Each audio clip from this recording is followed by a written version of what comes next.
The police report called it justified force, but the shaky cell phone video told another truth. Elijah Cross, a 73-year-old pastor, lying broken on the pavement for having the audacity to intervene when officers harassed a frightened teenager. What the officers couldn't have known was whose father they had beaten that night. For 8 years, Cameron Cross had disappeared into the remote wilderness, burying the special operations soldier he once was beneath silence and isolation. But one voicemail would shatter that carefully constructed peace. "Your father's in the hospital. They almost killed him." Now, as Elijah fights for his life, his estranged son returns to a neighborhood being systematically erased by powerful men who never expected their perfectly orchestrated scheme would face the one thing they couldn't: intimidate or buy, a son with nothing left to lose and the very skills to bring their empire crumbling down. Just before we get back to it, I'd love to know where you're watching from today, and if you're enjoying these stories, make sure you're subscribed because tomorrow's special episode is one you definitely don't want to miss. The fluorescent lights of Walker's Corner Store buzzed overhead as Elijah Cross placed his items on the counter. It was nearly midnight, but his eyes were bright with purpose despite the late hour. The small pile included toothpaste, soap, several packets of hand warmers, and enough sandwiches to feed at least 10 people. "Mr. Cross, these midnight runs are gonna be the death of you," said Maggie, the cashier, scanning each item with practiced efficiency.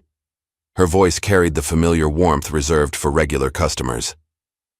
Elijah chuckled, the corners of his eyes crinkling behind wire-rimmed glasses. At 73, his face was a roadmap of life's journeys, lined but dignified, weathered but kind. "I'm too old for these midnight runs, Maggie, but the shelter doesn't get many visitors this late." He counted out exact change from a worn leather wallet. "Some folks only come out when they think no one's watching," Maggie nodded, understanding in her eyes.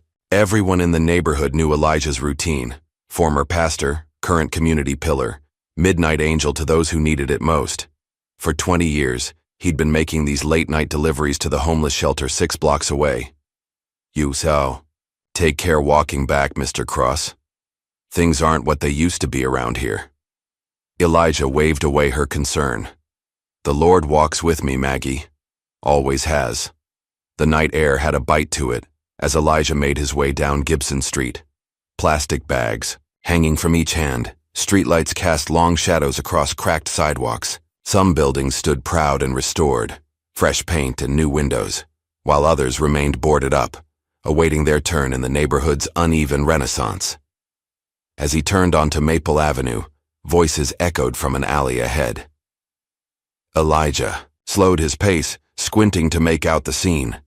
2 men in plain clothes had cornered a teenager against a brick wall. Even from a distance, Elijah could see the boy's hands trembling, his eyes wide with fear. "I swear I don't have anything. Please just let me go home," the boy pleaded, his voice cracking with adolescent terror. One of the men pressed closer. "Then why'd you run? Nobody runs unless they're hiding something." Elijah hesitated only a moment before setting his bags down by a lamppost. Some instincts ran deeper than caution. He'd spent his life stepping into difficult situations. This was no different. "Evening, gentlemen," Elijah called, approaching with deliberate calm. "Everything all right over here?"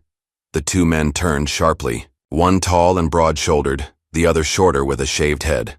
Neither looked pleased at the interruption. "Police business," said the taller one, flashing a badge too quickly for Elijah to read. "Move along." Elijah maintained his measured pace, hands visible at his sides. "I was just concerned about the young man. He seems frightened." The teenager, no more than 16, wearing an oversized hoodie and jeans, looked at Elijah with desperate relief. "Sir, please," the shaved-headed officer cut in, "this doesn't concern you. My name is Elijah Cross. I run the community center over on Washington.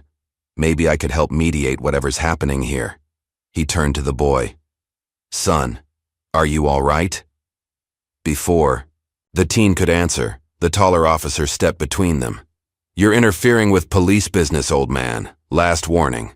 "I'm just trying to ensure everyone's safe," Elijah said, his voice steady. "The boy doesn't appear to be armed or dangerous." "He matches a description," the shorter officer snapped. Now back off before you're obstructing justice. Elijah stood, his ground, hands still open at his sides. I'd like to see some identification, please, and I'd like to know what this young man is suspected of. The air changed. Something dangerous flickered across both officers' faces. Run, Elijah whispered, to the teen.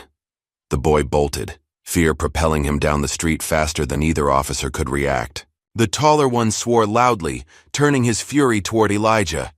You just helped a suspect escape. He's a child who is scared, Elijah countered calmly.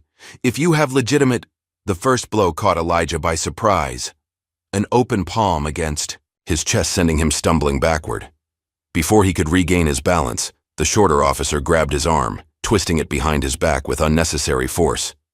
You're under arrest for obstruction, the officer growled, forcing Elijah to his knees. Please, there's no need for... Elijah's words were cut short by a punch to his ribs. Pain bloomed sharp and immediate. Shut up. You should have walked away when you had the chance. What followed was brutal and efficient.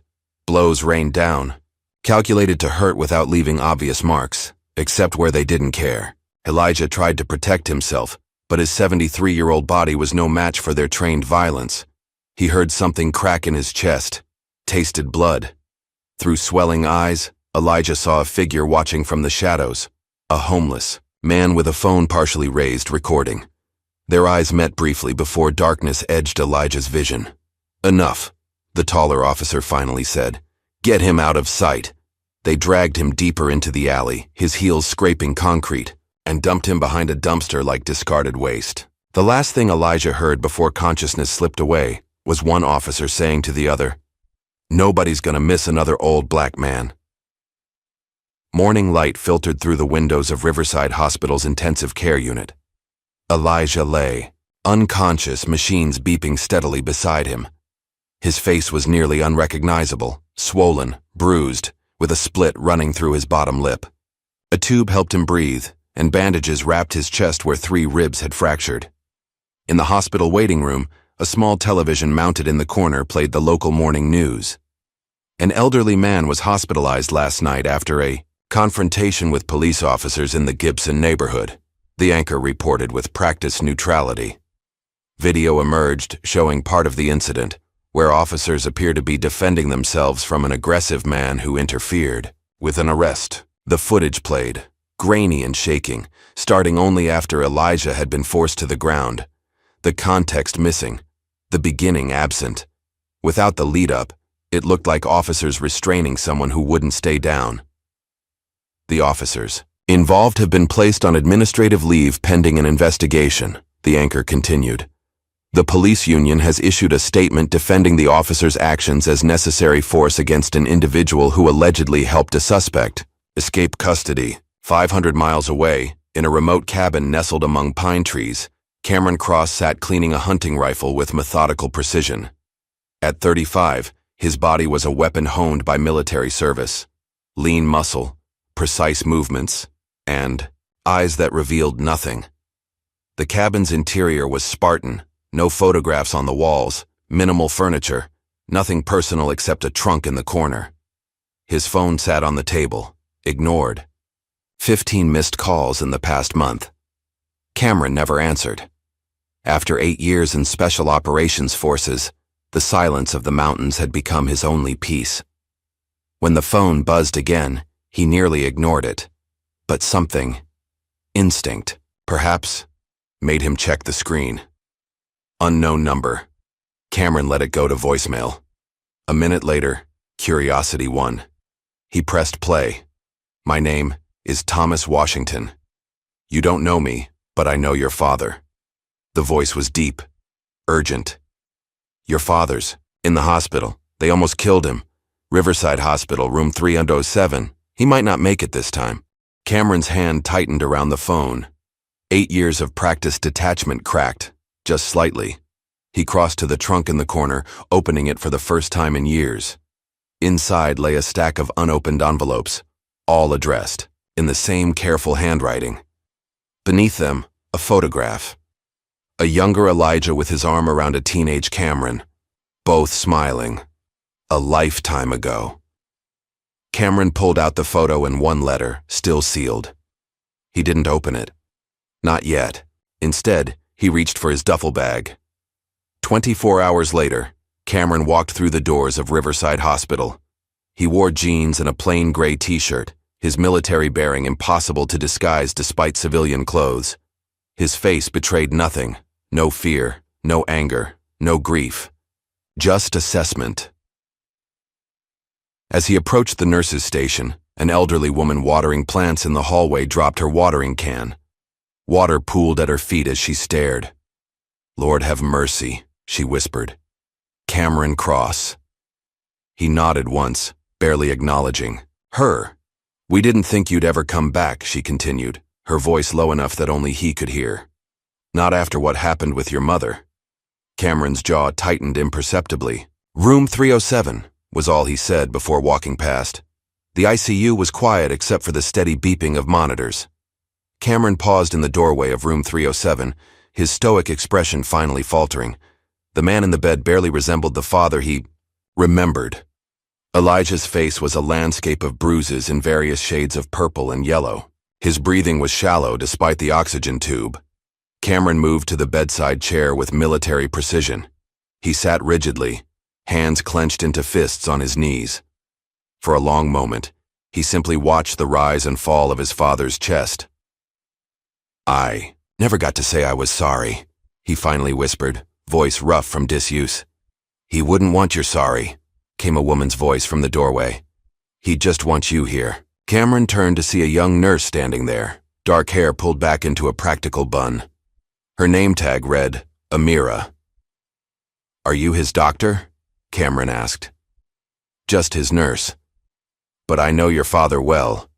He runs a literacy program at the community center where my little brother goes." She hesitated, then stepped inside, closing the door behind her. "The official story is wrong." Cameron's eyes narrowed slightly. "What happened? Your father was protecting someone, a teenager who was being harassed by those cops." She reached into her scrubs pocket and pulled out a USB drive. "My cousin sees everything from his spot near the liquor store.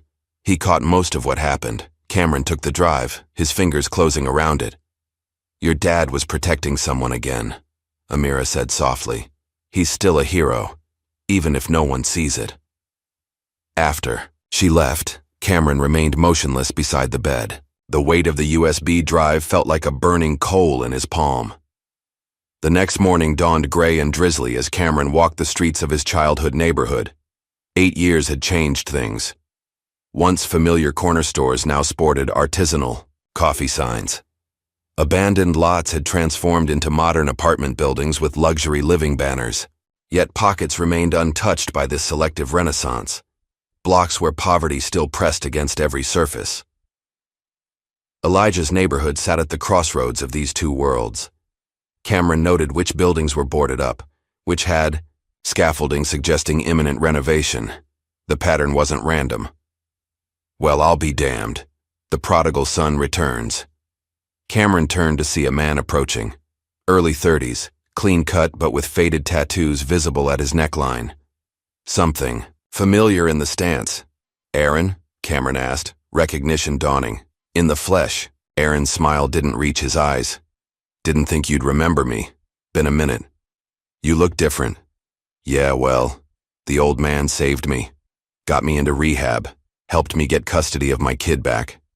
Aaron studied Cameron's face. "You disappeared." There was no accusation in the words, just fact. Cameron didn't deny it. "How is he?" Aaron asked. "Unconscious. Beaten badly." Aaron shook his head slowly. "Not right what they did. Not right at all." He looked up and down the street before continuing. "That boy he was helping? Marcus. Good kid. Works at the grocery on weekends." "I need to find him," Cameron said. "He's scared. Cops told him they'd come for his family if he talked." Aaron paused. "But he's working today. Pierce's Market on Westfield." Cameron gave a single nod of thanks. "Your father never gave up on any of us," Aaron called after him. "Not even you." Pierce's Market was mostly empty when Cameron walked in. Behind the register, A lanky teenager with nervous eyes scanned items for an elderly woman. Cameron waited, browsing canned goods until the store emptied. The boy's hands trembled as he straightened items by the register. "Marcus?" Cameron approached slowly, hands visible. The teenager froze, eyes darting toward the exit. "I'm not here to hurt you," Cameron said quietly. "I'm Elijah Cross's son." Recognition and relief flooded the boy's face, followed immediately by shame. "I ran," he whispered. "I ran and left him there." "He told you to run," Cameron corrected. "Those cops, they just started checking me for no reason. I was walking home from my cousin's place." Marcus's voice shook. "They didn't ask questions. They just attacked. Your dad stepped in and told me, 'Run, son, don't look back.' So I did." Cameron's expression remained neutral, but something fierce burned behind his eyes. "You did what he asked. That's all." "Is he—" Marcus couldn't finish the question. "He's alive," Cameron assured him. "Did you know those officers? Had you seen them before?" Marcus shook his head. "No, but they knew my name somehow. Called me by it before I even said anything. That's what was weird." As Cameron walked back toward the hospital, his phone rang, a number he recognized this time. He answered wordlessly. "I heard you're back." A woman's voice, crisp and professional. "Naomi. 8 years of silence, and now you show up looking. For what exactly?" His sister's tone was sharp enough to cut glass. "Absolution?" "I'm here for the old man," Cameron said simply. "Really? Because you weren't here when Mom died. You weren't here when Dad got foreclosure notices. You weren't here for any of it." Cameron said nothing. "I'll be there in an hour. Don't disappear again before I arrive." She hung up. Riverside Hospital's cafeteria was nearly empty when Naomi Cross walked in. At 32, she moved with purpose. Tailored suit, briefcase in hand, eyes scanning the room until they landed on her brother. She'd always looked more like their mother, same determined chin, same analytical gaze. "You look well," Cameron offered as she sat across from him. "Save it." Naomi placed her phone on the table, screen up in case of important calls. "What's your plan?" "I don't have one yet." "Typical." She leaned forward. "While you've been playing?" "Mountain Man. I've been trying to hold what's left of this family together." Dad refused to leave that church even when the neighborhood started changing. Said his people needed him. "Our people," Cameron corrected quietly. "Don't." Naomi's eyes flashed. "You don't get to claim that now, not after walking away." "I had reasons." "We all have reasons, Cameron. We just don't all have the luxury of disappearing because of them." She pulled out a legal pad. 2 officers are on administrative leave, James Griggs and Peter Holt. Both have complaints in their files, all mysteriously dismissed. I'm building a case. "Have you been to the precinct?" "Of course I have." "They stonewalled me," said Dad was combative and interfered with official police business. Her pen tapped against the paper. "I need that video your nurse friend mentioned." Cameron hesitated. "I haven't watched it yet." "Well, what are you waiting for? Christmas?"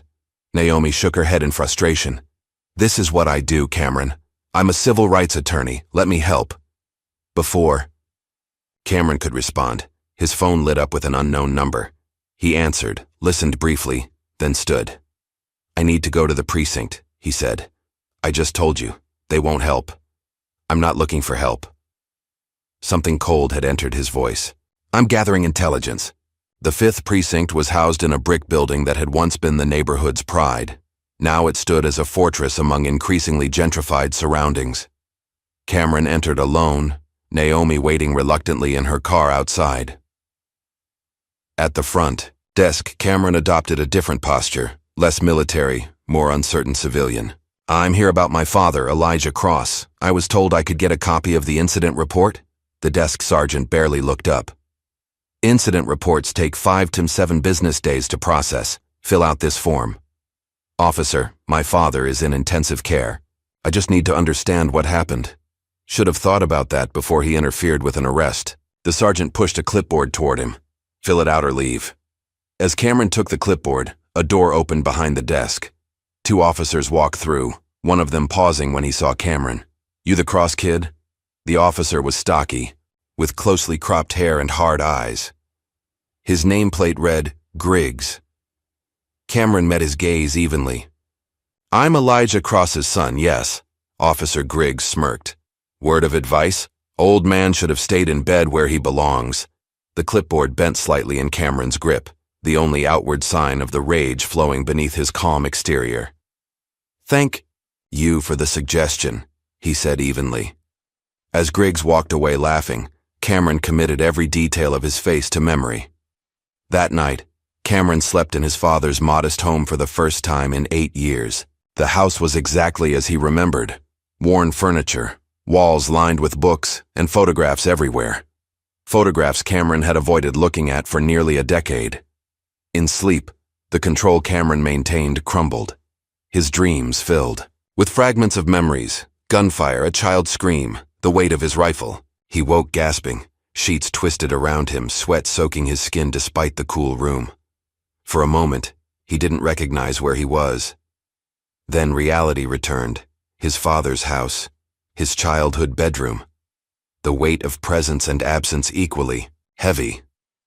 Morning brought Amira to his door, her face tight with worry. "I shouldn't be here," she said as Cameron let her in. "But there's something you need to know." She sat at the kitchen table, hands clasped tightly. "My uncle is Tom Griggs, Officer Griggs's brother." Cameron's expression didn't change, but his attention sharpened. "I think he's done things like this before," Amira continued. "Family dinners, he and James would joke about cleaning up the neighborhood. I thought they meant actual crime, but now..." She reached into her bag and pulled out a sealed envelope. "Your father gave this to my uncle at church 3 weeks ago. I found it in Tom's desk when I was looking for stamps." The envelope contained names and phone numbers, nothing else. No explanation. "I don't know what it means," Amira admitted. "But the night before your father was attacked, my uncle and Officer Griggs had a huge argument about that stubborn old preacher." After Amira left, Cameron began a systematic search of the house.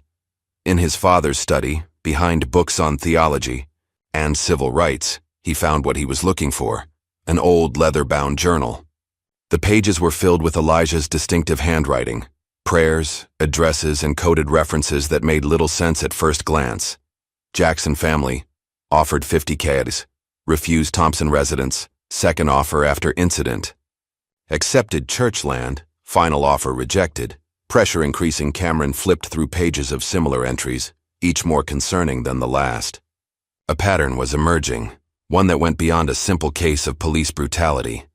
As he studied the journal, a knock at the door interrupted his concentration. He opened it to find an elderly man in clerical collar standing on the porch. "Pastor Wilson." Cameron recognized his father's oldest friend. "You look like him," the old man said, voice thick with emotion. "Same eyes, same way of standing." Cameron stepped back, inviting him in. Once seated, Pastor Wilson got straight to the point. "Your father stood in the way of money. That's what this is really about." His gnarled hands trembled slightly. "They've been buying up properties all around the church for 2 years. Elijah refused to sell the community center land." "Who's they?" "Development company. Urban Rise or Urban Vista, something like that." Pastor Wilson leaned forward. After each refusal, something would happen. Break-ins, code violations, police harassment. And no one did anything? Who would we tell? The same authorities carrying out the pressure? Pastor Wilson shook his head sadly. "Your father documented everything, but he was just one old man against a system." As the pastor stood to leave, he placed a heavy hand on Cameron's shoulder. "Don't look deeper, son, or you'll be next." That afternoon, Cameron walked through the neighborhood again, this time paying closer attention to which buildings were being renovated and which remained untouched. Several people recognized him. Some nodded respectfully, others turned away. The prodigal son's return was already neighborhood news. Outside the community center, an older woman sweeping the sidewalk paused her work. "You got some nerve showing. Up now," she said, not unkindly. "Your daddy needed you." "I know," Cameron acknowledged simply. He never said a bad word about you. Not once. She resumed sweeping, even when everyone else did. By evening, Cameron had returned to Elijah's study with renewed purpose. He spread out the journal, the list of names and numbers from Amira, and city permit records he'd accessed online. Names began to connect. Properties changed hands. Police incident reports clustered around specific blocks before property sales. The developers always had different names, but the pattern was unmistakable. And at the center of it all, a company called Urban Vista Holdings. Cameron reached for his phone and called Naomi. "I need everything you can find on Urban Vista Holdings," he said when she answered. "I think I know why Dad was attacked." "Why?" Naomi asked. "Because he was in the way, and someone decided to move him." Dawn broke over the city as Cameron sat in his father's study, surrounded by papers and an open laptop. He hadn't slept. The wall before him had transformed overnight, sticky. Notes, printouts, and handwritten notes connected by red string formed a complex web of information. At the center, Urban Vista Holdings. 3 hours of research had revealed that Urban Vista Holdings was merely the visible tip of a corporate iceberg. The company was owned by Westland Development Group, which itself was owned by a private equity firm called Sentinel Capital Partners. And controlling a majority stake in Sentinel was Colin Vance, former defense contractor, current real estate mogul. The name hit Cameron like a physical blow. Colin Vance, his former commanding officer. Cameron's phone buzzed with a text from Naomi. "Meeting with witnesses at 10, hospital at 2, don't be late." Before meeting his sister, Cameron had one stop to make. He found Officer Griggs at a diner 4 blocks from the precinct, a predictable routine for a man who valued his breakfast. Cameron slid into the booth across from him without invitation. Griggs looked up from his eggs, surprise quickly masked by contempt. "Well, if it isn't the hero's son. Got a death wish?" "Just some questions," Cameron replied, voice neutral despite the rage simmering beneath the surface. "I got nothing to say to you." Griggs took a deliberate bite of toast. Urban Vista Holdings. Colin Vance. The pattern of police incidents before property acquisitions. Cameron kept his voice low. "I know there's a connection." A flicker of unease crossed Griggs's face before his expression hardened again. "You're in over your head, soldier boy. This isn't the sandbox where you get to play hero. My father is in intensive care because of you." Griggs leaned forward, voice dropping to a dangerous whisper. "Your father was in the way. We're doing the city a favor, cleaning it up." His eyes narrowed. "Did 4 tours in Iraq before joining the force. I know your type. Think you're special because you wore a fancy uniform? You're just another guy who couldn't hack it in the real world." Cameron remained perfectly still, his control absolute. "If my father dies, there won't be enough distance on this earth to save you."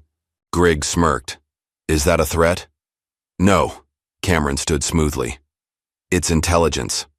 At the hospital, Cameron found Naomi already in their father's room. The sight stopped him at the threshold. Elijah was awake, eyes open though clouded with pain medication. The breathing tube was gone, replaced by a nasal cannula. "Dad?" The word felt foreign on Cameron's lips after so many years. Elijah's eyes found him, recognition dawning slowly. "Cameron," he whispered, voice raspy from the tube. "You came." Before Cameron could respond, a nurse entered to check Elijah's vitals. Naomi pulled Cameron into the hallway. "He woke up an hour ago," she explained. "He's confused, in and out. Doctor says it's the medication and concussion." "Has he said anything about what happened?" "Fragments. Not enough for a statement." Naomi's professional facade cracked slightly. "But he recognized you. That's something." When they returned to the room, Elijah had drifted back to consciousness. His gaze tracked them as they approached the bed. "The boy?" he asked, the words slurring slightly. "He's safe," Cameron assured him. "You told him to run." Relief softened Elijah's battered features. "Good." His hand trembled as he reached for Cameron's. "They wanted..." He paused, struggling for words. "Wanted God out of this place." Cameron leaned closer. Who, Dad? Who wanted you gone? Man in the blue suit. Offered money. Said it was time for progress. Elijah's eyes closed briefly. When I said no, he said, sometimes progress needs a push. Naomi took notes as Elijah spoke, her attorney's mind cataloging potential evidence. Dad, we need to go public with the video, show what really happened. No, Cameron said firmly. Not yet. Are you serious? Naomi's voice rose. We have evidence of police brutality, clear evidence, and they have lawyers, media connections, and the system on their side.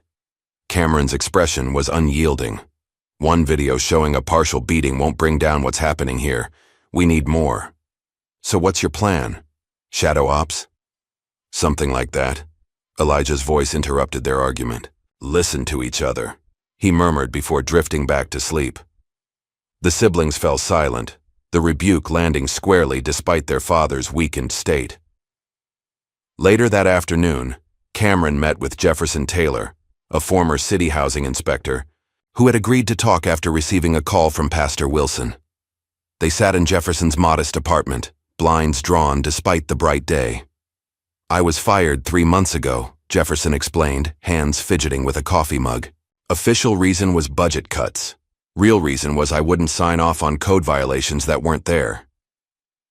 For properties Urban Vista wanted to acquire, Jefferson nodded. They'd target a block. Suddenly, we'd get anonymous complaints about buildings. I'd be sent to inspect with very clear instructions on what to find. He pulled out a folder of documents. I kept copies of everything. Reports I refused to falsify. Emails suggesting where to look. This is exactly what we need, Cameron said, relief evident in his voice. Would you be willing to make a statement?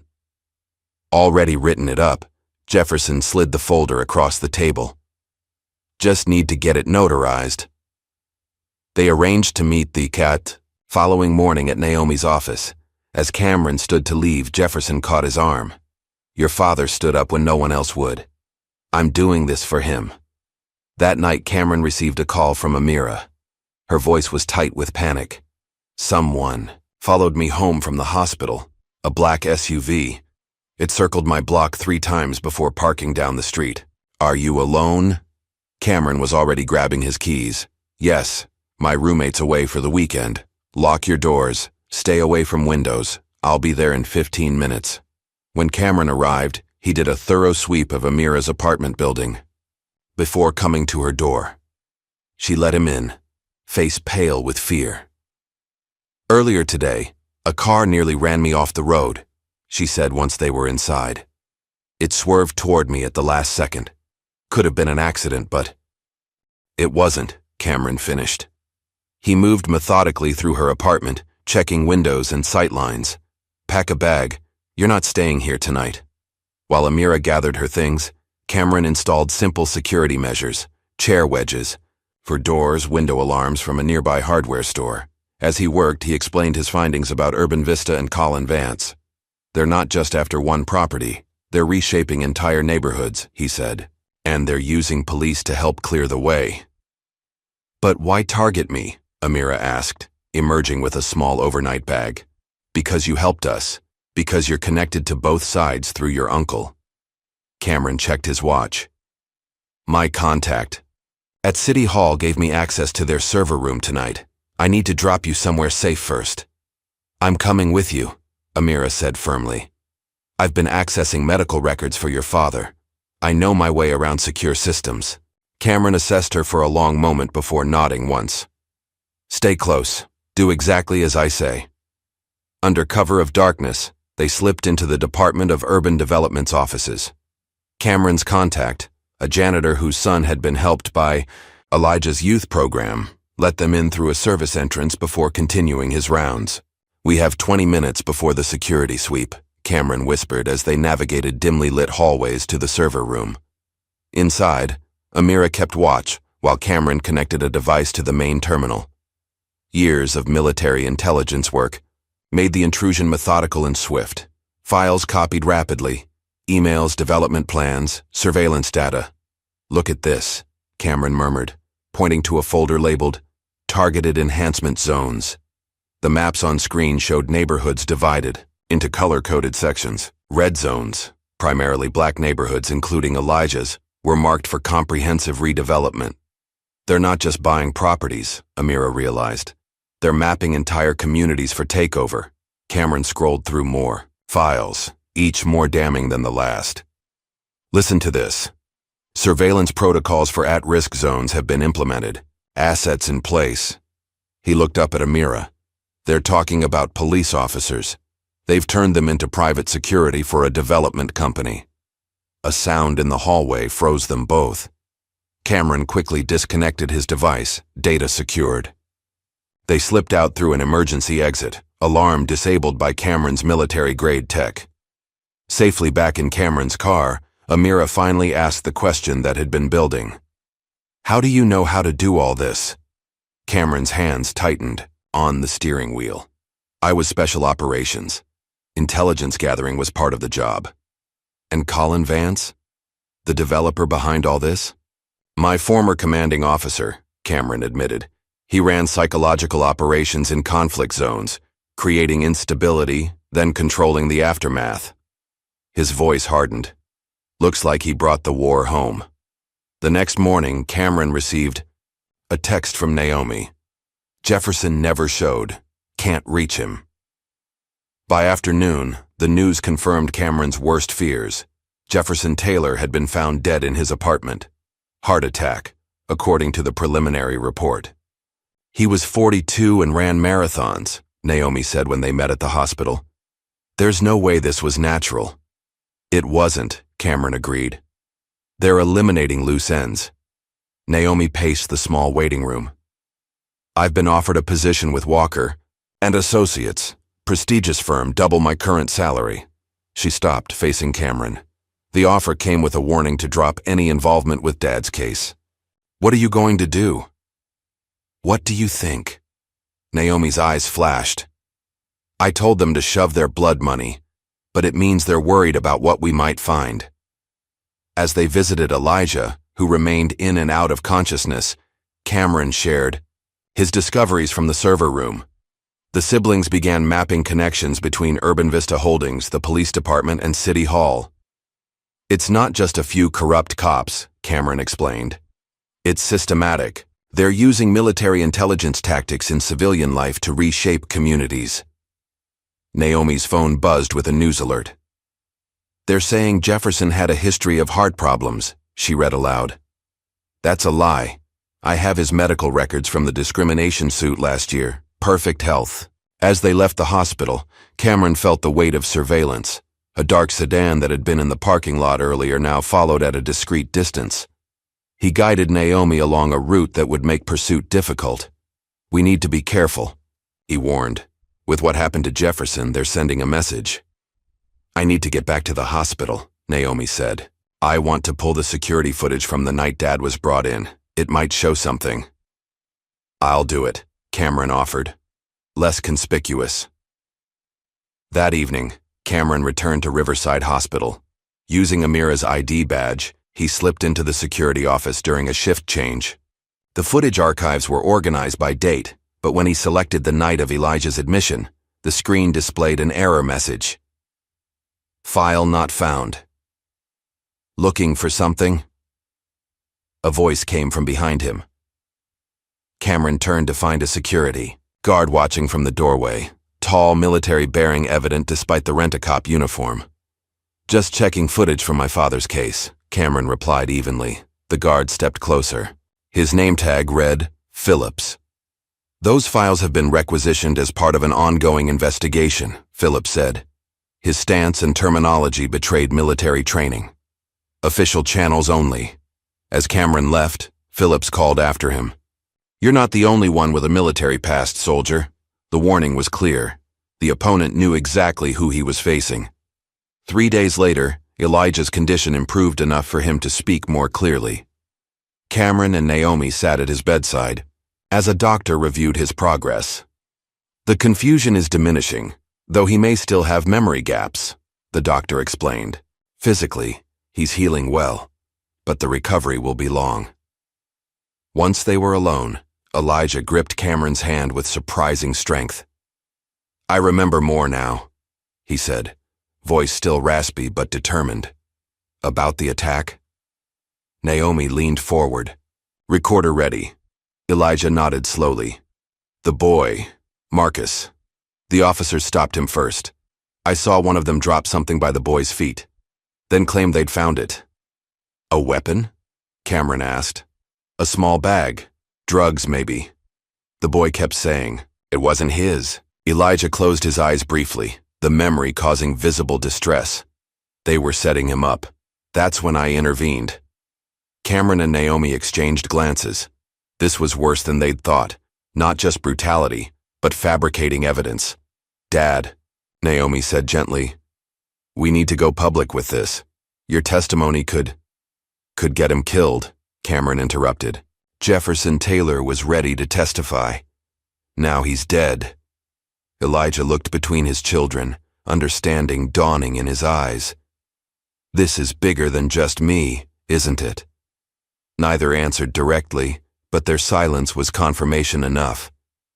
That evening, while Cameron met with contacts who might have information about Colin Vance, Naomi remained at their father's house. In his study, surrounded by decades of his life's work, she found herself drawn to a bookshelf containing family albums. Inside one, she discovered a bundle of envelopes, all addressed to Cameron, all returned unopened. She recognized Elijah's handwriting, the careful script that had filled church bulletins and community flyers for years. Naomi selected one letter at random, dated 3 years earlier, and began to read. "Cameron, your mother asked about you again today. The treatments are taking their toll, but her faith remains strong, as does mine. I believe you will find your way home eventually. Not because you need forgiveness, there is nothing to forgive, but because you need to forgive yourself. The burden you carry was not yours to bear alone. When you're ready, we will be here. With love." Dad tears blurred Naomi's vision as she read letter after letter, each expressing unconditional love and unwavering hope for Cameron's return. No blame, no judgment, just open arms waiting for a prodigal son. When Cameron returned near midnight, he found Naomi still in the study, the letters spread around her. "He never stopped loving you," she said quietly. "Even when the rest of us were angry, he just kept writing these letters, kept your room ready." Cameron stood in the doorway, his carefully constructed walls threatening to crumble. "I didn't deserve his faith." "Maybe that's the point of faith," Naomi replied. "It's not about deserving."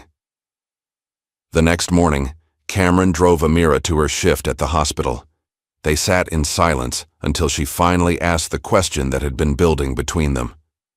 "What happened? Why did you leave?" Cameron stared straight ahead, hands tight on the steering wheel. For a moment, Amira thought he wouldn't answer. Then, voice low and controlled, "My last mission, raid on a suspected weapons cache in a remote village. Intel was wrong. There were no weapons, just families." His expression remained frozen, but something broke in his eyes. "A child ran toward us. I thought he had a grenade. It was a toy." Amira said nothing, simply listening. "I killed him. 7 years old." Cameron's voice cracked for the first time. "When I got home, I couldn't face my father. His whole life was about saving people. Mine became about killing them. Is that why you stayed away when your mother got sick?" Cameron nodded once. "I was in Germany when Naomi called. She told me Mom wanted to see me before the surgery. I said I'd try to make it. But I didn't. I was afraid." "Of what?" "That she'd look at me and see what I'd become. What I'd done." His knuckles were white on the wheel. "She died 3 days later. I never got to say goodbye." "Your father would forgive you," Amira said softly. "That's the problem. He would. I don't deserve it." At the hospital, they found Elijah examining a Bible Naomi had brought him. His fingers traced familiar passages with reverence. "I found something," he told Cameron when they were alone. "More names. Hidden in here." The Bible's margins contained tiny notations, names, dates, and initials, all matching the pattern of police incidents before property sales. I started noticing it 2 years ago, Elijah explained. First, the Wilson family on Elm Street. Police planted drugs, arrested their son. 2 weeks later, they sold their home for half its value. Then the Taylors on Jackson Avenue. Building code violations appeared overnight. The pattern kept repeating. So you started documenting everything, Cameron said, understanding dawning. Elijah nodded. The church wall, behind the painting of Daniel in the lion's den. I hid a ledger there. Every transaction, every bribe I heard about. Names of officers involved. Naomi arrived as they were discussing the ledger. The church is scheduled for a fire inspection tomorrow morning, she informed them. We need to get that ledger now. That afternoon, Cameron approached the old church alone. The brick building stood proud despite the changing neighborhood around it, a Victorian structure with stained glass windows depicting scenes of deliverance and hope. As he slipped inside through a side door, he noted fresh, condemned notices posted at the entrance. The silence inside was heavy with memory. This place had been the center of his childhood, before war and guilt had taken him away. The painting hung where it always had, Daniel surrounded by lions, his face serene in faith. Cameron carefully removed it from the wall, revealing a small hollow space behind. Inside lay a leather-bound book, its pages filled with Elijah's meticulous records, names, dates, amounts, properties, police officers involved, a complete record of corruption spanning 3 years. As Cameron secured the ledger inside his jacket, he heard footsteps at the main entrance. Through a window, he spotted 2 men in fire inspector uniforms, but their demeanor and the bulges beneath their jackets told a different story. Cameron slipped out through the choir loft as they entered the main sanctuary. By the time they realized someone had been there, he was already 3 blocks away. That evening, the Cross siblings met with Aaron at a diner outside the neighborhood. After his transformation from gang member to responsible father, Aaron had maintained connections in both worlds, valuable intelligence in a community under siege. I overheard something about 2 weeks ago, Aaron told them, voice low despite the empty diner. 2 officers talking behind Pierce's Market said they were cleaning out blocks before appraisal season. One of them mentioned your dad specifically, said he was making things difficult by rallying the holdouts. Would you be willing to testify to this? Naomi asked. Aaron hesitated, glancing at the photo of his young son in his wallet. For Mr. Cross? Yeah. He gave me my life back when everyone else wrote me off. He looked directly at Cameron. But I need guarantees. For my boy. We'll protect you, Cameron promised. After Aaron left, the siblings remained in the booth, reviewing everything they'd gathered. The ledger, the server files, witness statements, and the partial video of Elijah's beating. We need more, Cameron insisted. This implicates some officers and shows a pattern, but it doesn't reach high enough. Vance is still insulated. Maybe that's not the point, Naomi countered. Maybe we don't need to bring down the entire system at once. We just need enough pressure to force accountability for what happened to Dad. They fell silent as the waitress refilled their coffee. When she left, Naomi reached across the table and took her brother's hand, the first such gesture since his return.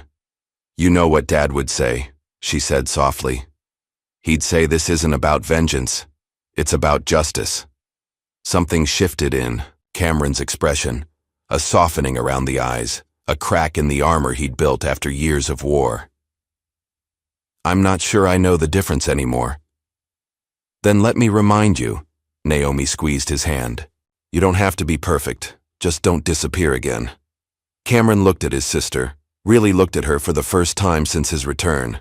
He saw the strength she'd developed in his absence, the determination that mirrored their father's. Won't, he promised. 2 days later, tragedy struck. Aaron was found dead in an alley 3 blocks from his apartment. Official cause, drug overdose. That's impossible, Naomi insisted when Cameron told her the news. He was clean for 4 years. He coached Little League. It wasn't an overdose, Cameron said grimly. I saw the body. There were restraint marks on his wrists. Injection site was wrong for a user. The local news barely covered the story, just another statistic in a neighborhood they'd already written off. When mentioned, Aaron was described as a man with a history of drug problems, despite years of sobriety. They didn't just kill him, Naomi said as they watched the dismissive news report. They erased everything he became, everything he worked for. Cameron stood by the window watching police cars cruise slowly past Elijah's house for the third time that day. His face was carved from stone, but a dangerous fire burned in his eyes. "No more peace talks," he said finally. "It's time to go to war." Naomi rose and stood beside him, her expression equally determined but tempered with their father's wisdom. "No," she corrected. "It's time to make them listen to the truth, with everyone watching." 3 days after Aaron's murder, the alley, where his body was found transformed from a forgotten space between buildings to a sea of candlelight. Hundreds gathered, standing shoulder to shoulder in quiet defiance. Handmade signs reading "Justice for Aaron" and "We Remember" rose above the crowd. Cameron stood at the edge, watching as Naomi took her place beside Aaron's mother and 7-year-old son. Whatever hesitation his sister might have felt about going, public had vanished with Aaron's death. Now she moved with the righteous anger of someone who had nothing left to lose. "We're told that some lives matter less than others." Naomi's voice carried through the crowd without need of amplification. "We're expected to accept when our neighbors are found dead in alleys, when our elders are beaten in streets, when our community is dismantled piece by piece," the crowd murmured in agreement. Aaron Turner was a father, a coach, a man who rebuilt his life after mistakes. The system wants you to remember only his past, not the future that was taken from him. Her voice broke slightly as she looked at Aaron's son. "But we will remember all of him, and we will demand answers."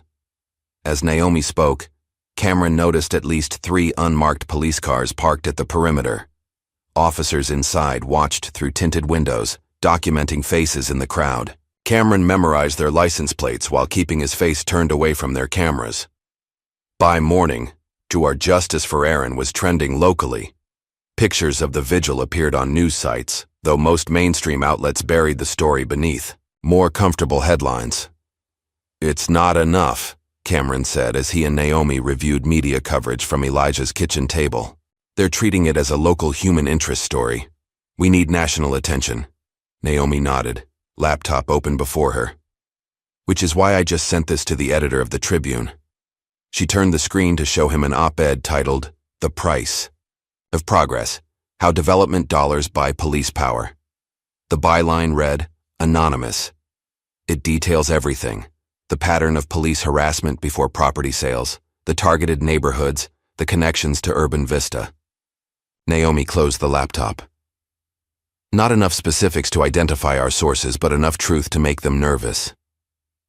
"When does it run?" "Tomorrow morning, front page of the digital edition." Naomi sipped her coffee. "And I've sent copies to 6 other major outlets. Once one publishes, the others won't want to be left behind." Cameron studied his sister with newfound respect. "Dad would be proud." "He taught me well." Naomi's smile was bittersweet. "Fight the system from within. Use their own tools against them." The op-ed hit like a thunderclap. By noon, it had been shared thousands of times across social platforms. The final line became a rallying cry across the city. "We are not disposable, not anymore." As predicted, competing outlets scrambled to follow up with their own stories. Local reporters who had ignored the pattern began digging into property records, police complaint histories, and development plans.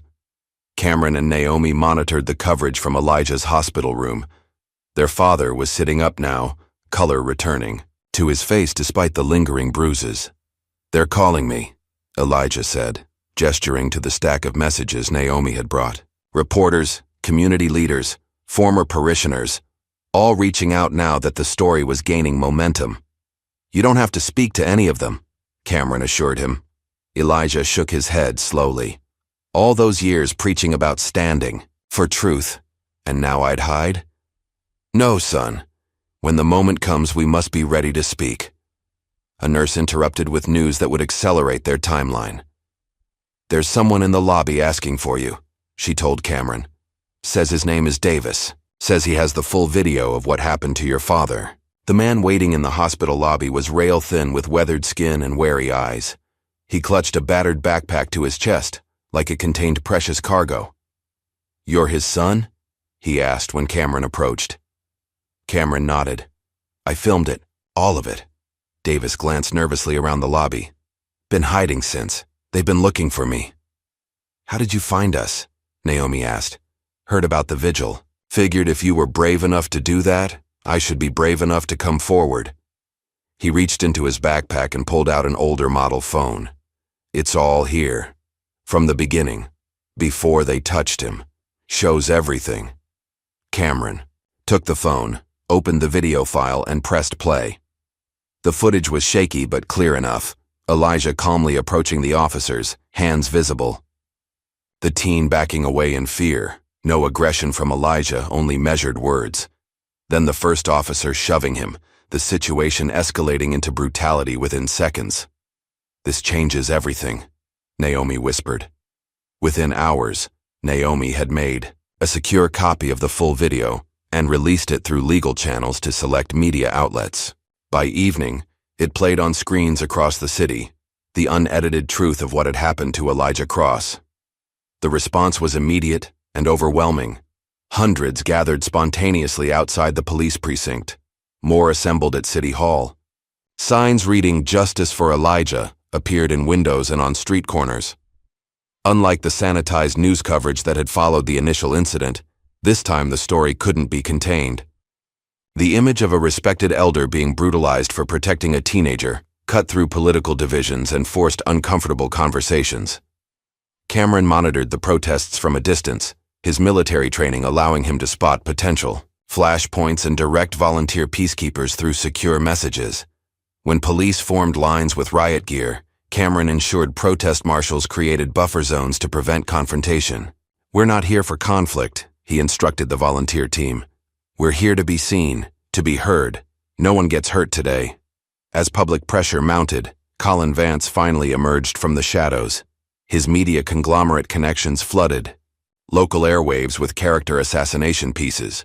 Experts questioning Elijah's mental health. Analysts suggesting the community center had been mismanaged, and talking heads implying that gentrification was merely natural urban evolution. One afternoon broadcast included a leaked medical report claiming Elijah suffered from early-stage dementia, a complete fabrication that nonetheless planted seeds of doubt about his testimony. "They're desperate," Naomi observed as they watched the coverage. "Which means we're getting close." Their progress came with escalating costs. The following morning, Naomi received notice of an ethics complaint filed against her with the State Bar Association. The anonymous complaint accused her of leaking confidential legal materials and witness tampering. "This is absurd," she fumed, reading the formal letter. "They've suspended my license pending investigation. Every case I'm working on is now in limbo." "They're isolating us," Cameron said, "cutting off your professional resources, testing our resolve." That evening, a message appeared in Cameron's encrypted email, an address he'd used only for military communications years ago. The sender identified only as Scope. "I have access to Urban Vista's encrypted server backups, full documentation of their operations, payment records, communications with city officials and law enforcement. Everything you need to blow this wide open. But I have one condition. Burn them all publicly. No deals, no settlements, complete exposure. If interested, reply with the coordinates of your father's church. I'll find you." Cameron traced the message through multiple proxies, but the sender remained hidden behind sophisticated security measures few civilians could manage. When he showed Naomi, her legal mind immediately raised concerns. "Could be legitimate. Could also be a trap to catch us doing something illegal," she warned. "Only one way to find out," Cameron replied, typing the church coordinates. The response came within minutes. "Tomorrow, midnight, the Westview Tower, service. Entrance, come alone. Bring tools for digital extraction." Westview Tower stood 40 stories above the financial district, one of Urban Vista's most prestigious properties. Its gleaming glass exterior housed tech startups, corporate law firms, and the private apartments of the city's elite. Cameron spent the day surveilling the building, mapping security patrols and camera placement. At precisely midnight, he approached the service entrance wearing a maintenance uniform borrowed from a supporter. A janitorial cart provided cover for his equipment. Inside, he found the service elevator held open by a young woman with sharp eyes and purple-streaked hair pulled into a tight bun. "You're late, Cross," she said, though he was precisely on time. "Scope?" She nodded once. 14 minutes until the security patrol circles back. We need to move." They descended to a sub-basement level unmarked on public building plans. Behind, a maintenance room's false wall lay a server room humming with advanced equipment. "Urban Vista's shadow network," Scope explained as she bypassed security protocols with practiced ease. "They keep the sensitive operations off the main corporate systems. Parallel infrastructure for their less-than-legal activities."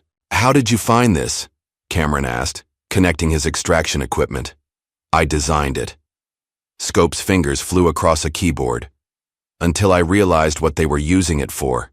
Now, I'm making amends." The files they uncovered revealed a conspiracy, more extensive than even Cameron had imagined. Fake police reports generated to pressure residents, surveillance data on community leaders, and detailed timetables for neighborhood transitions. Most damning were folders containing direct communications between Colin Vance and high-ranking city officials, including specific orders regarding troublesome property holdouts. Elijah's name appeared in multiple exchanges. "The Cross situation requires immediate resolution. The community center property is essential to Phase 3. If he won't accept the final offer, move to alternate measures. The church is already slated for demolition due to structural concerns." CVAs they finished downloading the final files. An alert flashed on Scope's screen. "Security protocol initiated. Someone knows we're here." "How much time?" 2 minutes, maybe less. They cleared their digital footprints and slipped out through a loading dock moments before security swarmed the server room. From a safe distance, Cameron watched as private security vehicles surrounded the building. "They'll check cameras," Scope noted as they separated. "I've looped the basement footage, but be prepared to disappear for a while." The information they'd gathered was incendiary, enough to implicate dozens of officials, officers, and executives. But they still needed a credible insider from law enforcement, willing to confirm the pattern of police involvement. That potential witness appeared unexpectedly the following day. Officer Ray Mendez, a patrol cop who'd been with the department for 15 years, contacted Naomi through a secure channel provided by a mutual acquaintance. "I can't be seen with you," he explained during their clandestine meeting in a church basement across town. "But I've watched this happening for years. Your father was always good to my family. He deserves better than this." Mendez revealed that the corruption extended beyond property deals to include systematic targeting of young men in specific neighborhoods. "It's bigger than even you think," he told them. "They're targeting kids, teenagers mostly, getting them into the system young, creating records that follow them for life. Makes them easier to remove later when they want the properties." "Will you testify to this?" Naomi asked. Mendez hesitated before nodding. "With protection. My family, too. I've documented everything, dates, names, locations. It's all on a drive at my sister's house." They arranged for him to provide a sworn statement to a trusted judge the following morning. Meanwhile, Elijah continued to recover, his strength returning with each passing day. The doctors had cleared him for discharge within the week, though he would need ongoing physical therapy. When Cameron visited him that evening, he found his father sitting in a chair by the window, watching a gathering crowd below. Supporters had maintained a constant vigil outside the hospital, holding signs and singing hymns that floated up to Elijah's fourth-floor room. "They need something to believe in," Elijah said without turning. "More than justice for one old man." "It's about more than you now," Cameron acknowledged. "It's about the whole system." Elijah nodded slowly. "Then we must give them truth. All of it." The following evening, despite his doctor's protests, Elijah insisted on attending a community gathering. In the church courtyard, Cameron and Naomi helped him into a wheelchair, though he refused to remain seated once they arrived. Hundreds had assembled in the space: families, elders, children, community leaders.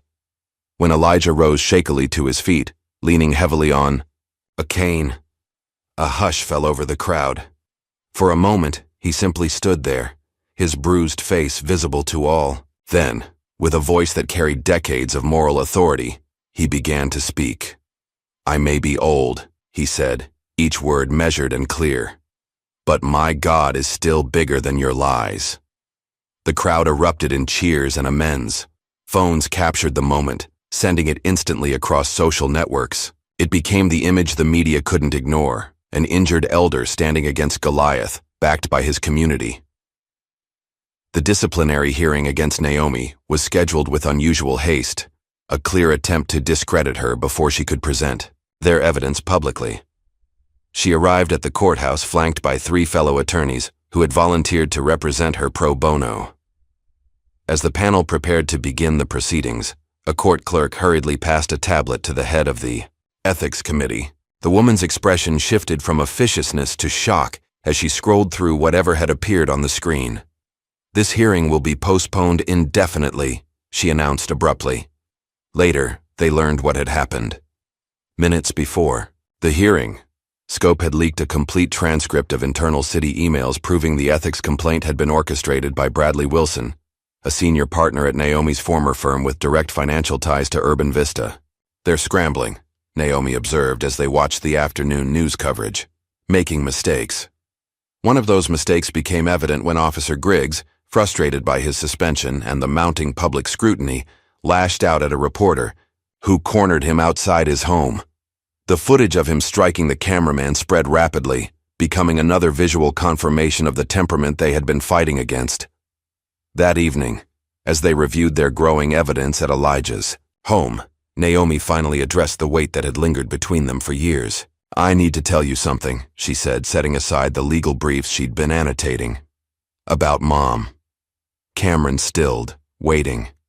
"When she was diagnosed, she wanted to wait for you before the surgery. I told her not to." Naomi's voice wavered. "I told her you wouldn't come, that waiting would just put her at risk." The admission hung between them. "I blamed you for leaving," she continued, "but I was scared you wouldn't come back at all, that she'd be heartbroken waiting for someone who never arrived." Cameron absorbed this in silence, his face unreadable. "She waited anyway," Naomi finished. 3 extra days, until the doctor said they couldn't wait any longer." "She was right to wait," Cameron finally said.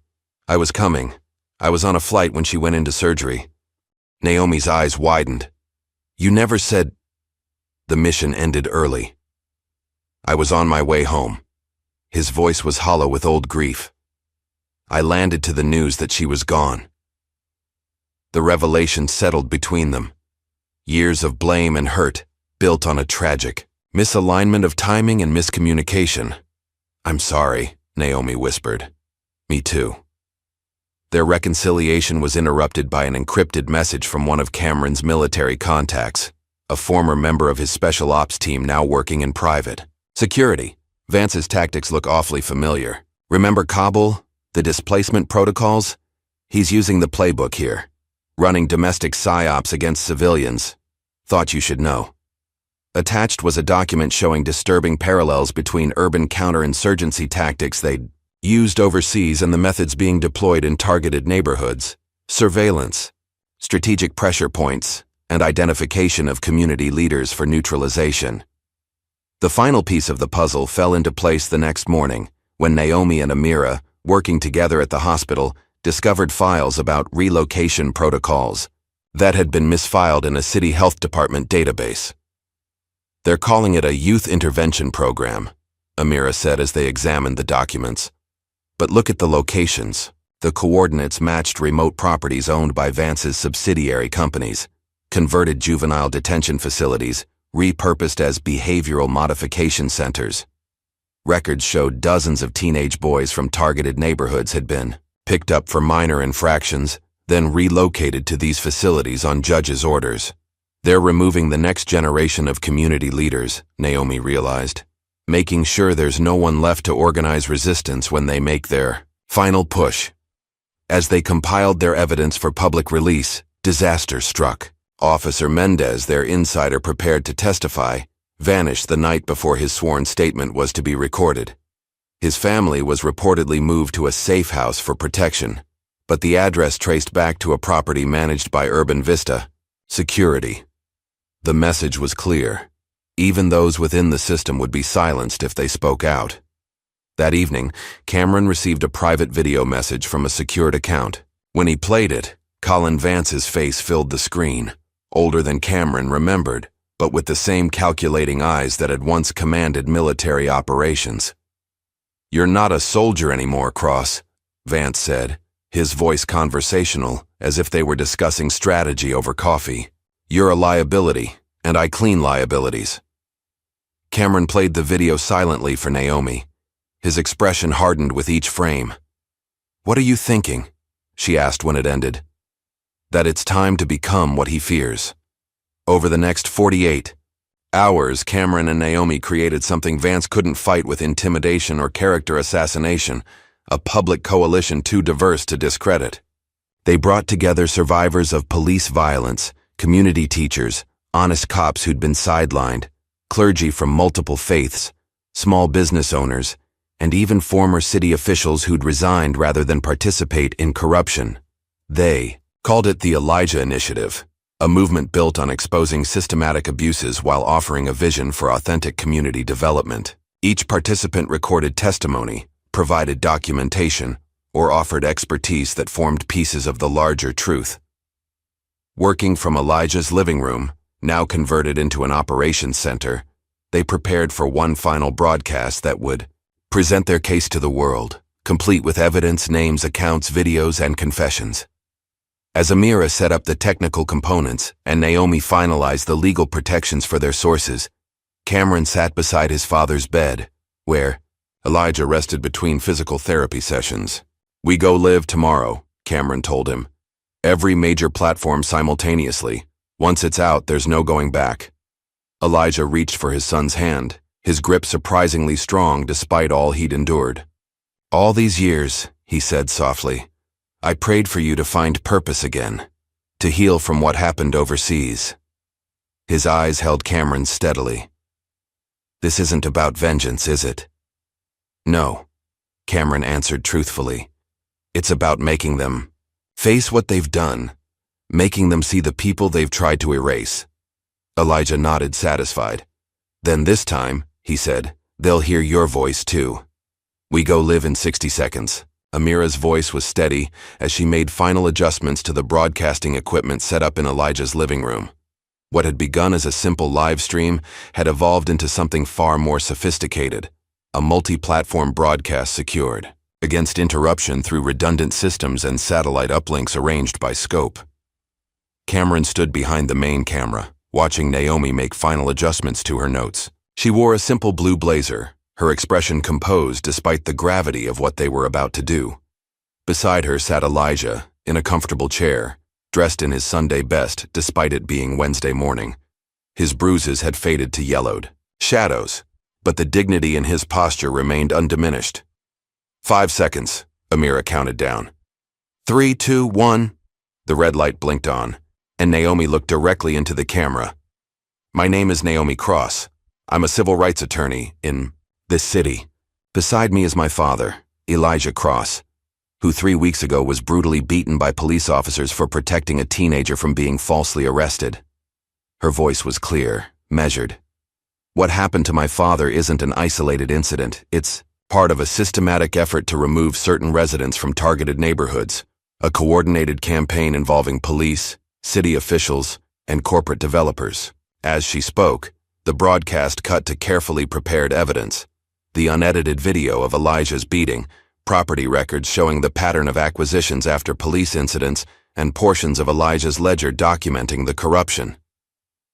"Today, we're going to show you exactly how this system works," Naomi continued.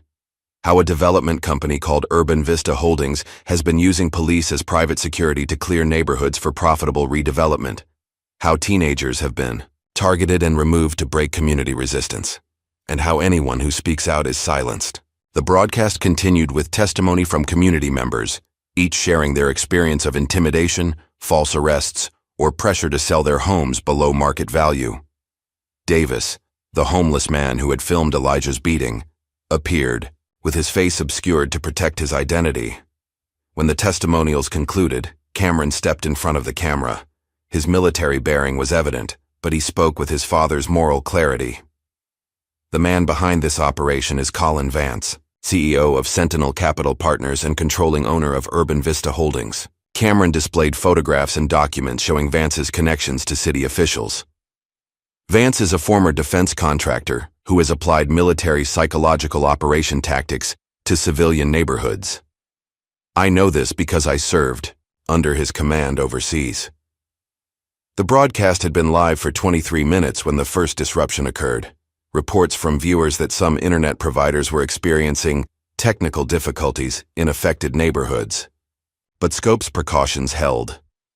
The backup systems kicked in, and the stream continued uninterrupted. 37 minutes in, as Elijah began speaking about his community's history of resilience, the power grid in 6 city blocks surrounding their location suddenly failed. Emergency generators hummed to life, and the satellite uplink maintained the broadcast without pause. "They're getting desperate," Amira whispered, monitoring the technical systems. By the 1-hour mark, the live stream had gone viral. Viewer counts climbed into the hundreds of thousands across all platforms. Comments and shares multiplied by the second. News networks began picking up portions of the broadcast, initially with skepticism, but with increasing seriousness as the evidence mounted.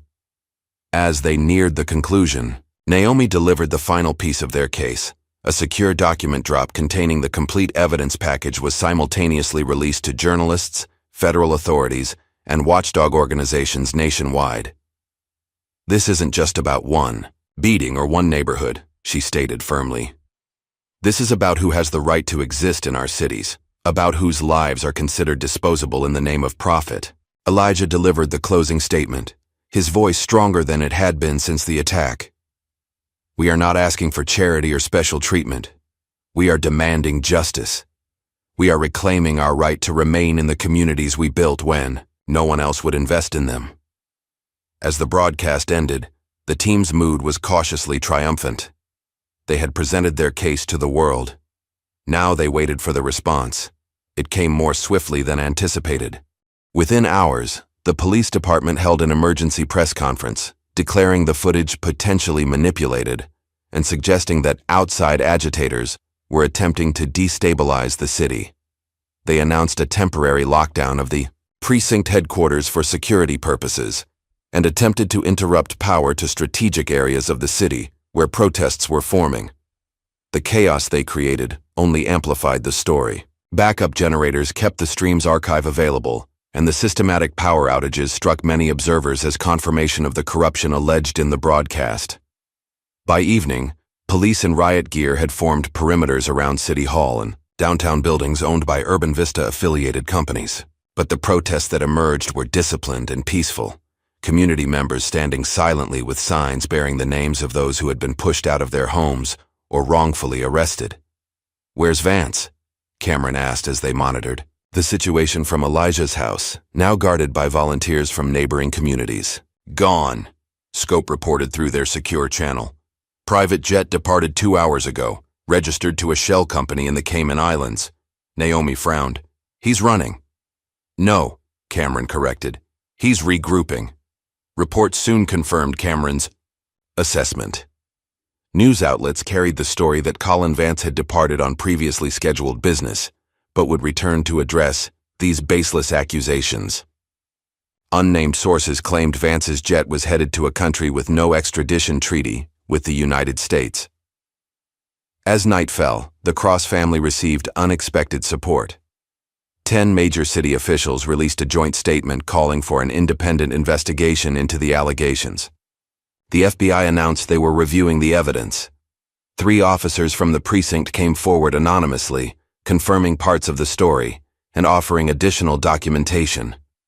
The momentum seemed to be shifting, until Cameron disappeared. He had left to check on a community center that was serving as a gathering point for protesters. Naomi received a text, "All clear here," and then nothing. His phone went dark. Security cameras near his last known location showed a black SUV with tinted windows and no license plates. 4 hours passed without contact. Amira's monitoring system picked up increased police radio traffic using coded language. Scope's digital tracking showed Cameron's phone had been disabled, its last ping coming from an industrial area near the river. "They took him," Naomi said, her voice tight with fear and rage. "Vance's people." Elijah closed his eyes briefly, his lips moving in silent prayer. When he opened them, his resolve was clear. "Then we get him back." With Cameron missing, leadership fell to Naomi and Amira. They activated the network they'd built over the past weeks: community volunteers, sympathetic journalists, and even a few honest police officers who had reached their breaking point with corruption. Scope provided the breakthrough they needed. "I've accessed Urban Vista's security network. They're using a warehouse on River Street, one of their reclamation projects. Heat signatures show at least 6 people inside." Naomi knew they needed more than volunteers for this. She made one, called to a former client who ran an independent security firm staffed by veterans. The man owed his freedom to Naomi's legal defense years earlier. Now he would repay that debt. While Naomi organized the rescue, Cameron sat in a bare room in the warehouse, zip-tied to a metal chair. 2 men with military bearing guarded him, while a third, clearly in charge, circled him slowly. "You understand the position you're in, Cross," the man said. His voice was conversational, almost friendly. "Mr. Vance is disappointed. He saw potential in you overseas, thought you had the stomach for necessary actions." Cameron remained silent, his training allowing him to maintain calm despite the bruise darkening along his jaw. "We need you to make a statement. Retract the allegations. Say it was edited, manipulated for revenge." The man leaned closer. "You do that, everyone walks away. Your father gets left alone.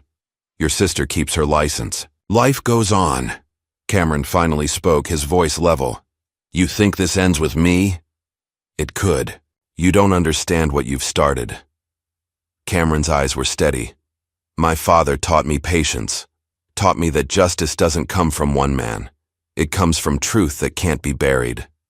The interrogator straightened, nodding to one of the guards who stepped forward with a cattle prod. "Everyone breaks, Cross. It's just a matter of time and technique." Hours passed. Questions. Pain. More questions. But Cameron had endured worse during military training. He retreated into the mental discipline that had kept him alive in combat zones, present enough to respond when necessary, but detached from the pain. They had moved to more direct methods when the power in the warehouse suddenly cut out. Emergency lights cast red shadows across the concrete floor. One of the guards moved to the window, then stumbled back as a small object crashed through the glass, releasing smoke into the room. What followed was precise and professional, a coordinated entry through 2 access points. Cameron recognized the efficiency of special operations veterans and how the rescue team neutralized his captors with non-lethal force. Within minutes, he was being guided out of the building, zip ties cut, supported, between 2 operators in tactical gear. "Naomi sent us," one explained as they helped him into a waiting vehicle. "Your sister is one hell of a commander." Cameron managed a pained smile. "Runs in the family." By morning, footage of the rescue had leaked online, showing Cameron being led from the warehouse, visibly injured but walking. The company that owned the building denied any knowledge of what had happened there, but security footage showed the same unmarked vehicles that had been monitoring protests entering the property. Hours earlier, FBI agents raided Urban Vista's offices and City Hall simultaneously. Local news captured images of boxes of documents being removed, servers being confiscated, and several officials being escorted out in handcuffs. Among them was Officer Griggs, shouting obscenities at cameras as agents guided him into a federal vehicle. 2 days later, international authorities announced that Colin Vance had been detained in a small coastal town where he owned a private compound. Despite having landed in a country with no extradition treaty, pressure from multiple governments had resulted in his arrest on charges of financial crimes that transcended borders. Cameron watched the news from a hospital bed, ribs bandaged from his ordeal. Naomi sat beside him, while Elijah dozed in a chair nearby. The family reunited in circumstances none could have imagined. "It worked," Naomi said softly, not wanting to wake their father. "They're saying the investigation has expanded to 3 other cities with similar patterns, federal task forces, congressional inquiries. And our neighborhood?" The mayor announced an emergency order freezing all evictions and property sales in affected areas pending the investigation. Naomi squeezed his hand. "It's not over, but it's a start." Cameron nodded, watching their father sleep. He never lost faith. Not in the system. Not in people. He turned to his sister. "Not in me." "Neither did I," Naomi admitted. "I was just better at hiding it." 6 months later, the abandoned lot behind Elijah's church hummed with activity. What had once been a dumping ground for construction debris now featured fresh landscaping, newly poured concrete foundations, and the frame of a 2-story building rising from the earth.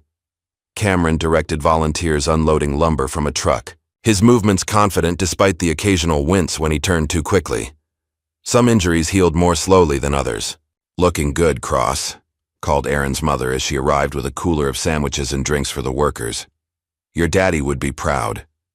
Cameron nodded his thanks, glancing toward the church where Elijah met with community members in his office, back to his routine of counseling and organizing, though now with a cane always at his side. The transformation of the lot into the Elijah Cross Community Center had become a symbol of the neighborhood's rebirth. What Urban Vista had planned as luxury condominiums was becoming something more valuable, a place for counseling, food distribution, job training, and youth programs. Across town, Naomi stood before the judicial committee that had once threatened her license. Now they listened attentively as she declined their offer of a position on the city's newly formed Civil Oversight Committee. "I appreciate the opportunity," she told them, "but I've decided to run for district attorney instead." The announcement sent ripples through the local political establishment. Naomi Cross had become a household name since the exposure of the Urban Vista conspiracy. Her campaign announcement the following week drew supporters from every neighborhood in the city. "The justice system works only when it works for everyone," she told the crowd gathered at her campaign launch. "Not just those who can afford to buy influence or property." As Naomi built her campaign, Elijah returned to his first calling. On a bright Sunday morning, 3 months after being released from the hospital, he stood again behind the pulpit of his church. The building was packed beyond capacity, with people standing in the aisles and spilling out onto the steps outside. Cameron sat in the back row, watching his father address the congregation with the same fire and compassion he remembered from childhood. The bruises had faded, but the experience had marked him in other ways. A slight hesitation in his step, a deliberate care in how he moved. Yet his voice remained strong, carrying to every corner of the sanctuary. The enemy thought bruises would stop me, Elijah proclaimed, his words drawing murmurs of agreement. But bruises are how God marks survivors. Amens rose from the crowd. "We are still here," he continued, "still standing, still speaking truth." After the service, as congregants lingered to speak with Elijah, Cameron slipped away. He drove to the small cemetery on the edge of town where his mother had been buried 8 years earlier. The grave was well maintained. Elijah had seen to that even in Cameron's absence. Fresh flowers indicated his father's recent visit. Cameron placed his own bouquet beside them, then sat on the stone bench facing the headstone. From his pocket, he withdrew the stack of letters he'd carried with him for so long, each one still sealed, preserved in their envelopes. One by one, he opened them, reading his father's words chronicling years of family events, community changes, and unwavering hope for his son's return. The final letter, written just weeks before Elijah's attack, struck deepest. "My son. The city changes around us, but some things remain constant. This morning I walked past your old school, now they call it a boutique office space, and remembered how you would wait by the oak tree for me each afternoon. Some days I walk by that spot and almost expect to see you there, backpack slung, over one shoulder ready to tell me about your day. I had a dream last night that you came home, not running from something but moving toward something. Perhaps it was just an old man's wishful thinking, but it felt real enough to mention here. Your room remains as you left it. Your mother would say I'm being foolish, but I believe in preparing. A place for those we love, even when they're not ready to occupy it. Until you're ready, Dad, as Cameron folded the letter. Tears fell freely for the first time since his return. I'm home now, he whispered.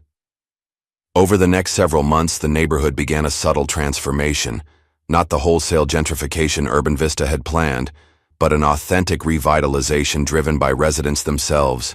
Abandoned buildings reopened as local businesses. Graffiti evolved into commissioned murals celebrating community history. Empty lots became gardens and playgrounds. Amira launched a podcast called Streetlight Witness, documenting stories of both corruption and resilience. Her first episode, featuring Elijah's story, was downloaded over 1 million times and picked up by national radio programs. The legal consequences of the Urban Vista exposure reached far beyond the city. Congressional hearings examined the intersection of police power and development interests in urban renewal projects nationwide. 3 other cities launched investigations into similar patterns within their boundaries. New legislation was proposed to prevent the tactics that had been used to displace residents. On a warm afternoon 9 months after their family had been reunited by crisis, Cameron sat on the steps of the church watching children play basketball on the newly installed court beside the community center. Elijah emerged from the building, walking carefully with his cane, and lowered himself to sit beside his son. Marcus came by today, Elijah said, referring to the teenager he had protected that fateful night. He's working at the center now, wants to start a mentoring program for younger kids. Cameron nodded, watching the teenagers on the court. Continuing what you started. What we're all continuing, Elijah corrected gently. That boy told me something I wanted to share with you. He said, Mr. Cross, you didn't just save me. You gave me something to believe in. The words hung in the air between them, a testament to the power of standing firm when it would have been easier to step aside. Naomi joined them a few minutes later, campaign materials tucked under her arm. Amira arrived shortly after, recording equipment in hand for her latest podcast episode. The 4 sat together as the sun began its descent, casting long shadows across the community that had nearly been erased. Sometimes I think about what would have happened if you hadn't come back, Naomi said to Cameron. Someone else would have stood up, he replied. The truth doesn't depend on any one of us. Elijah smiled at his children, pride evident in his eyes. He looked out at the neighborhood, at families walking together, at storefronts being repainted, at garden plots taking root in once vacant lots. Justice isn't loud, he said softly. Sometimes it's just knowing we're still standing. As darkness fell, lights came on throughout the neighborhood.